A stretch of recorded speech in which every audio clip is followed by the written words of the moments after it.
J.K. Rowling obviously was known as the author of, firstly, the 7 Harry Potter books, and then The Casual Vacancy.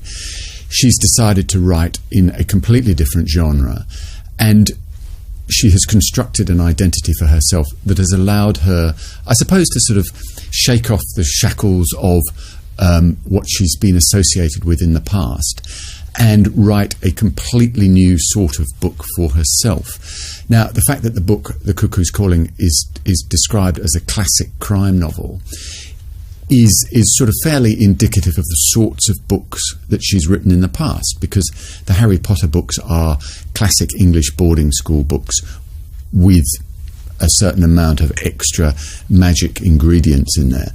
And The Casual Vacancy, which was her first novel for adults, and that came out last year, that was very much modelled on George Eliot's Middlemarch, which is a novel of 19th century society. So there's nothing radically new, but the genre in which she's writing is new. Anonymity allows a writer freedom from previous works that might influence him or her, that is, previous works that author has written, and also to some extent and a freedom from some scrutiny. Now that the identity of J.K. Rowling has come out, there are going to be thousands of people wanting the book. Now, you'd hope that Little Brown have got a stash of them in their warehouse, ready to supply bookshops, because every bookshop in Britain and Australia is going to be trying to get that book. Within 24 hours of J.K. Rowling being exposed, she was #1 on the Amazon.com bestseller list.